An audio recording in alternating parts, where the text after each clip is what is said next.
There's something about working nights that makes every single sound feel intentional. These are 4 true horror stories from people who were awake when they shouldn't have been, and realized they weren't as alone as they thought. When the sun goes down, familiar places change. Gas stations feel isolated. Warehouses feel endless. Offices feel abandoned. And when you're working the night shift, there's no one around to tell you whether what you're hearing is normal or a warning. Our first story comes from a gas station clerk who learned that locking the doors doesn't always keep the danger out. I used to work the overnight shift at a small 24-hour gas station just off a rural highway. It was one of those places that's the last stop for civilization before miles of just dark, empty road. Between midnight and about 4 in the morning, the place was usually dead. I mean, no traffic, no customers, nothing. It was just me, the constant low humming of the drink coolers, and the distant sound of semi-trucks rumbling down the highway, their headlights cutting through the blackness for just a second before disappearing again. It was lonely, but I liked the quiet. It gave me time to study for my classes. One night, or I guess, early one morning around 2:40 a.m., a man came in. This was just before I was about to lock the doors for my nightly cleaning and restocking. We were technically open all night, but my manager let me lock up for about an hour to get the heavy-duty stuff done without interruption. This guy was tall, really tall, and he was wearing a dark, heavy-looking jacket, which was a little weird for the season. He didn't say a single word when he walked in. He just gave me this quick, almost unnoticeable nod, and then walked straight back to the drink cooler. And he just stood there, and stood there. I started my cleaning routine, mopping the floors, wiping down the counters, always keeping an eye on him through the reflection in the cooler glass. He wasn't looking at the drinks. His head was perfectly still, and he was just staring forward. It was starting to get really unnerving. 10 minutes passed, then 15. He still hadn't moved. He hadn't grabbed a soda, a water, nothing, just standing. Finally, I got a little fed up and nervous. I raised my voice a bit and said, "Hey man, just so you know, we're closing for cleaning in a minute. You need to pick something out." He turned his head so slowly, it was like watching a scene from a horror movie in real time. His face was just blank, no expression, no emotion. And in this low, quiet voice, he asked, "How long are you alone?" That question hit me like a ton of bricks. It wasn't, "Are you alone?" It was, "How long?" It was specific. It was intentional. Every alarm bell in my head started screaming. I tried to keep my voice steady, and I lied. I said, "My coworker's in the back. He'll be out in a minute." I pointed towards the stockroom door with my thumb. He just stared at me for another long, painful few seconds. I could feel my heart pounding in my chest. Then he gave another one of those slow, deliberate nods and walked toward the restroom at the back of the store. The second he was out of sight, I practically flew to the front doors and locked them. I slid the deadbolt across, and I remember the sound of it clicking into place felt like the safest sound in the world. I leaned against the door, taking a deep breath, trying to calm my nerves. 5 minutes went by. 10. I realized the little occupied light for the restroom was still on. I went to the back, and the silence was deafening. I knocked on the door. "Hey, we're closed now. You need to leave." Nothing. No answer. I knocked again, harder this time. "Sir, the store is closed. I need you to come out." Still, just silence. My mind was racing. Was he passed out? Did he have a medical emergency? Or was he just waiting? I had a master key for the locks, so I pulled it out, my hand shaking a little. I called out one last time, "I'm unlocking the door." I put the key in, turned it, and pushed the door open. The restroom was empty. But what made my blood run cold was that the back door, the employee-only entrance at the very rear of the store, was standing wide open, letting in the cold night air. That door was always supposed to be locked. It leads to a small, fenced-in area where we keep the dumpsters. There was no way he should have been able to open it. I slammed it shut and locked it, my heart hammering against my ribs. I didn't finish cleaning. I just sat behind the counter, watching the front door until the sun started to come up. When my manager came in for the morning shift, I told him everything. He was skeptical at first, but he agreed to check the security footage. What we saw was terrifying. The footage showed the man leaving through the back door, just like I thought. But he didn't leave the property. He walked around the side of the building and stood behind a large bush, directly across from the front windows of the store. And he just stood there for nearly an hour, watching me. He was watching me clean, watching me through the glass, waiting for me to finish, maybe waiting for me to unlock the doors again. He only left about 10 minutes before my manager was scheduled to arrive. I never worked another night shift after that. I have no idea what he wanted, but I know that if I hadn't lied about having a coworker, I might not be here to tell this story.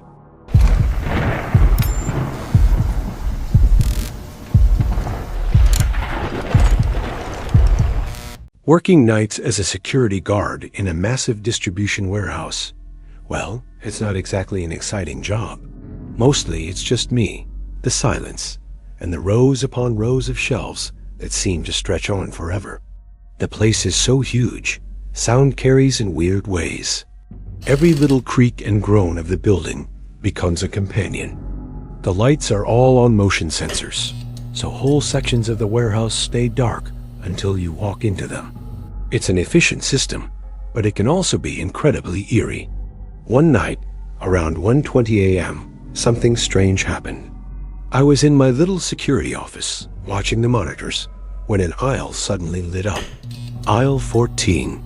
No one was scheduled to be in that section. I figured it was just a glitch, maybe a mouse scurrying past a sensor. I waited. A few moments later, the lights in aisle 14 went out. Okay, definitely a glitch. But then, a few seconds after that, aisle 15 lit up, then went dark. Then aisle 16. It was like something was moving deeper and deeper into the warehouse, one aisle at a time, just triggering the lights as it went. My gut told me this wasn't a glitch. I grabbed my heavy-duty flashlight and headed out of the office. The air in the warehouse was cold and still. I walked towards the lit-up section, my boots echoing on the concrete floor. I reached aisle 16 and stepped in. The overhead lights hummed to life, bathing the narrow corridor in a stark white light. Security. I called out, my voice sounding small in the vast space. Anyone here? Silence. Just the low hum of the lights above. I started walking down the aisle, my flashlight beam dancing over boxes and pallets, stacked high on either side. That's when I heard it. Footsteps. They were faint at first, but they were definitely there, and they were perfectly in sync with my own. Step, step, step. My heart started to pound. I stopped dead in my tracks. The other footsteps stopped too. The silence that followed was deafening. I took a deep breath and started walking again, faster this time.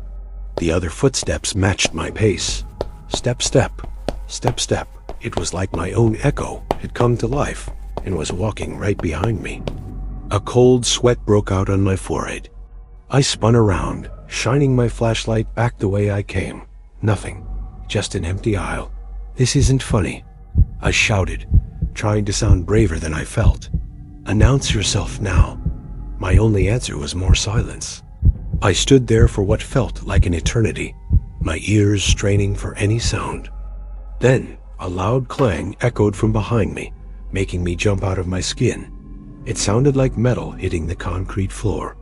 I whipped around again, pointing my light towards the end of the aisle. My blood ran cold. A heavy, bright yellow pallet jack was sitting right in the middle of the aisle, completely blocking my way back. It hadn't been there a second ago. I know it hadn't. I would have seen it. Someone had put it there. Someone who was in this aisle with me. I backed away slowly, my flashlight beam frantically scanning the towering shelves on either side. Were they hiding up there? Watching me? I felt exposed, like a rat in a trap. I didn't run. I was too scared to turn my back. I just kept backing up, aisle by aisle, until I was back in the relative safety of the main corridor. I sprinted to my office, locked the door, and immediately called the police. When the officers arrived, we reviewed the security footage together, and what we saw was even more disturbing than what I had experienced. The camera for aisle 16 showed me walking down, stopping, and turning around, but it also showed another figure. It was just a shadow, a distortion at the very edge of the camera's frame, always staying just out of clear view. When I stopped, it stopped. When I moved, it moved. The footage showed this shadowy figure slipping behind a stack of pallets just before I turned around the first time. Then, while my back was turned, it dragged the pallet jack into the middle of the aisle before disappearing back into the shadows. The police searched the entire warehouse, top to bottom. They never found anyone, but they did find something else. Tucked away on a high shelf in a dark corner of the warehouse, they found a makeshift camp. There were empty food wrappers, water bottles, and a dirty, worn-out blanket. Someone had been living in the warehouse. For how long, we don't know.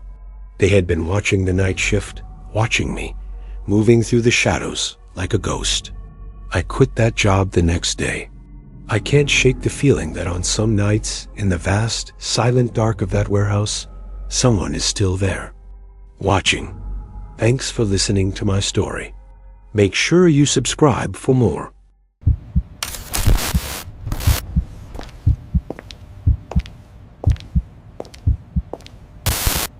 For years, I worked the graveyard shift as a custodian in a massive downtown office building.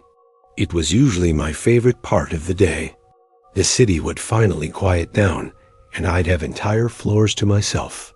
Just me, the hum of the ventilation, and the echo of my cleaning cart rolling down long, empty hallways. It was peaceful, a kind of solitude you don't get anywhere else. But that all changed one night on the 14th floor. I was about halfway through my shift, mopping the polished concrete floors near the marketing department. The whole floor was dark, except for the dim emergency lights casting long, strange shadows. That's when I heard it, a faint, rhythmic tapping. Click, clack, clack. It was unmistakable. Someone was typing. I wasn't scared, just a little annoyed. I figured someone had stayed late to finish a project and forgot to tell security. I even muttered to myself something like, "Guess I'm not the only one burning the midnight oil." The sound was coming from a cluster of cubicles at the far end of the floor. As I got closer, the typing stopped. Abruptly, I called out, "Hello? Building services, just making my rounds." The only answer was silence. A heavy, thick silence that felt way louder than the typing had. I rounded the corner into the cubicle area, and my heart just dropped into my stomach. There was no one there. Not a single soul. But in one of the cubicles, an office chair was spinning. Slowly, almost lazily, as if someone had just pushed off from the desk moments before. My eyes shot to the computer monitor. It was on, casting a pale blue glow on the empty chair. I stepped closer, my hands getting clammy. I reached out and touched the keyboard. The keys were warm. Not just a little warm, but like fingers had just been resting on them. My breath caught in my throat. I called out again, louder this time. "Is anyone here?" The silence that followed was suffocating. I started to back away, telling myself it was just a prank, maybe a faulty computer. Then the screen flickered. It went black for a second, then lit up again. And right there, in the middle of a blank document, letters started to appear, one by one, without a single key being pressed. It spelled out a simple, terrifying question. Still here? That's all it took. I didn't scream. I didn't even think. I just turned and ran. I abandoned my cart, left the mop where it fell, and sprinted for the elevator. My heart was pounding against my ribs so hard I thought it would break. I didn't look back.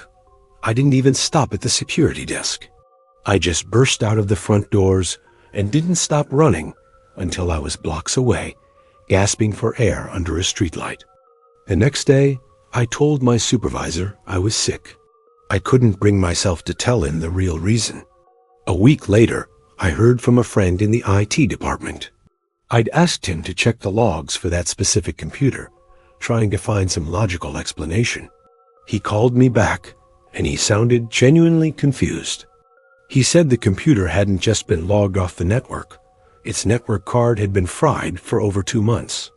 It was physically impossible for it to have connected to anything or received any input. It shouldn't have even been able to type. I never went back to that building. I found a new job, one that lets me work during the day.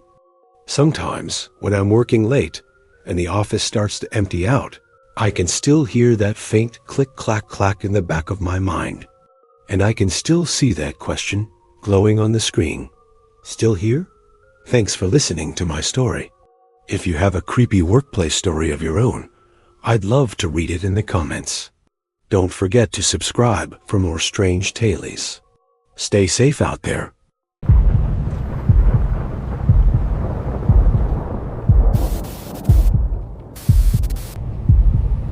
I used to be an overnight medical supply driver.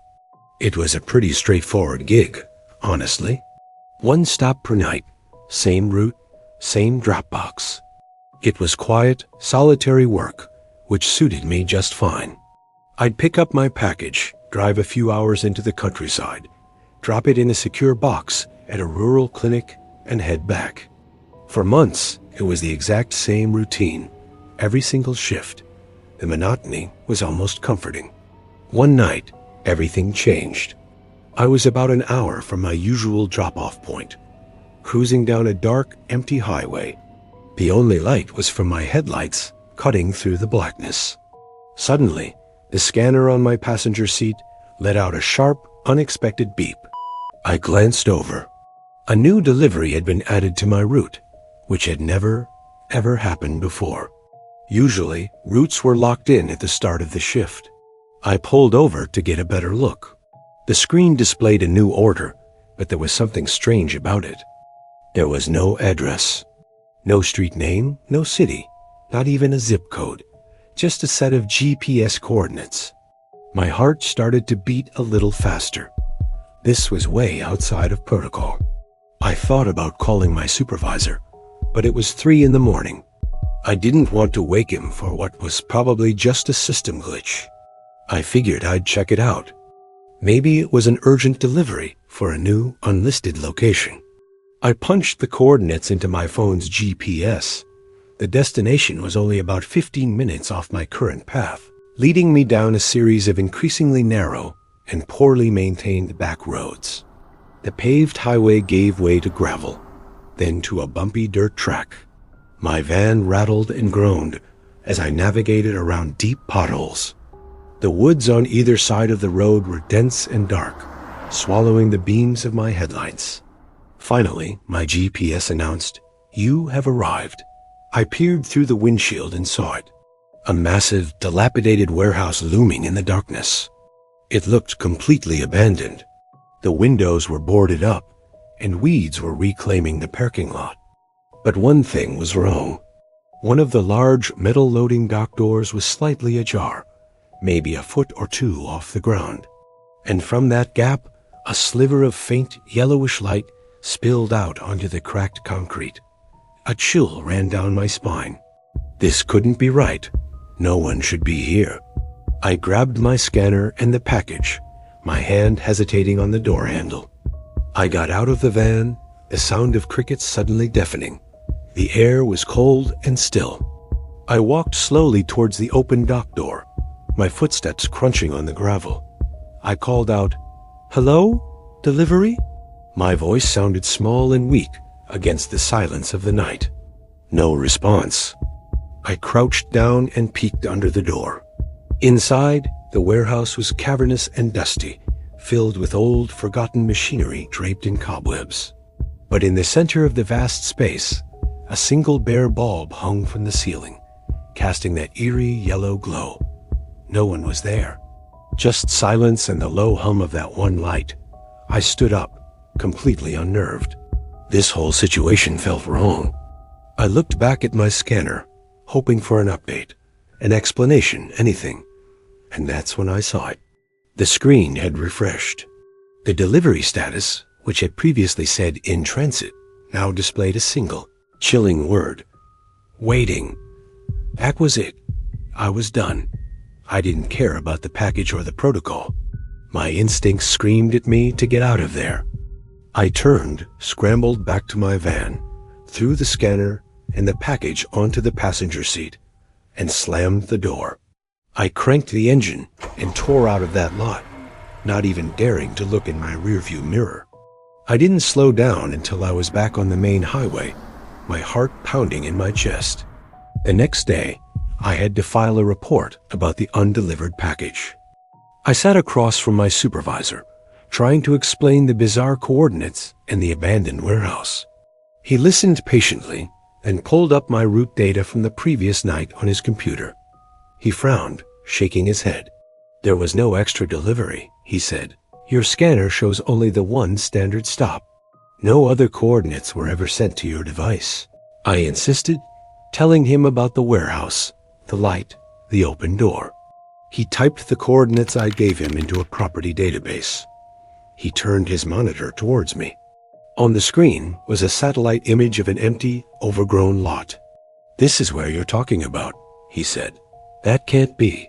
There was a warehouse there, but it was condemned and demolished 6 years ago. I never took that route again.